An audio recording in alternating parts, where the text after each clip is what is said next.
நம்ம வந்து பூண்டு குழம்பு தான் பண்ண போகிறோம். ரொம்ப டேஸ்டியான பூண்டு குழம்பு எப்படி பண்ணலான்னு வாங்க பார்க்கலாம். முதல்ல ஒரு கடாய் எடுத்து வச்சுட்டு அதில் எண்ணெய் ஊற்றலாம். எண்ணெய் ஊற்றினோன்னா அது நல்லா காஞ்சக்கப்புறம் காய விட்டுட்டு, இப்போது எண்ணெய் நல்லா காஞ்சிருச்சு. இங்கே நல்லெண்ணெய் சேர்த்தா இன்னும் சூப்பராக இருக்கும். இப்போ நம்ம வந்து 1 டேபிள் ஸ்பூன் கடுகு சேர்த்துக்கலாம். இது நல்லா பொரிஞ்சோடனே வெந்தயம் 1 டேபிள் ஸ்பூன் சேர்த்துக்கலாம். இப்போ வெந்தயம் 1 ஸ்பூன் சேர்த்துக்கலாம். இது நல்லா பொரிஞ்சோடனே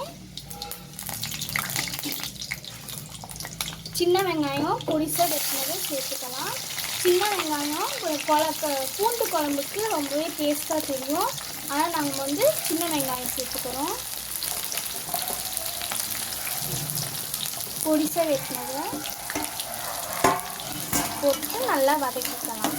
நல்லா கோல்டன் கலரில் வர வரைக்கும் நல்லா வதக்கிக்கணும். சின்ன வெங்காயம் வேகிறதுக்காக உப்பு போடுறோம். உப்பு போட்டால் சீக்கிரத்தில் சின்ன வெங்காயம் வெந்துடும். இப்போ இந்த கல்லில் வந்தோடனே இப்போ நம்ம பூண்டு சேர்த்துக்கலாம். நாங்கள் வந்து பெரிய பூண்டு சேர்த்துக்கிறோம். நீங்கள் சின்ன பூண்டு கூட சேர்த்துக்கலாம். பெரிய பூண்டு குழம்புக்கு ரொம்ப டேஸ்ட்டு கொடுக்கும். அதனால நாங்கள் பெரிய பூண்டு சேர்த்துக்கிறோம். இந்த ஸ்டேஜில் நம்ம வந்து பூண்டை போட்டு நல்லா வதக்கி விட்டுருலாம். இப்போயே போட்டால் சீக்கிரத்தில் வெந்துடும். இந்த ஸ்டேஜில் இந்த மாதிரி வந்ததுக்கப்புறம் இந்த ஸ்டேஜில் நம்ம தக்காளி போட்டுக்கலாம். தக்காளி போட்டுக்கிட்டு மஞ்சள்தூள் ஆட் பண்ணலாம். மஞ்சள்தூள்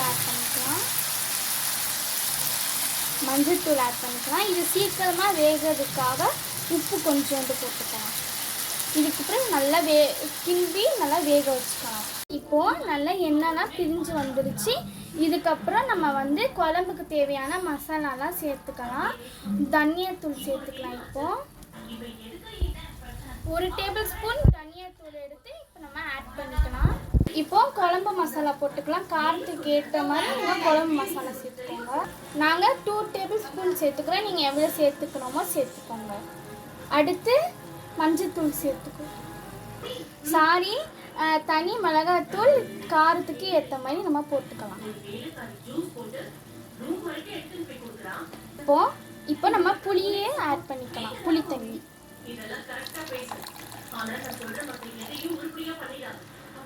இப்போ குழம்புல நல்லா எண்ணெய்லாம் நல்லா பிரிஞ்சு வந்துருச்சு. இந்த மாதிரி வந்ததுக்கப்புறம் கொத்தமல்லியும் கருவேப்பிலையும் போட்டு நம்ம ஸ்டவ் ஆஃப் பண்ணி இறக்கி வச்சிடலாம்.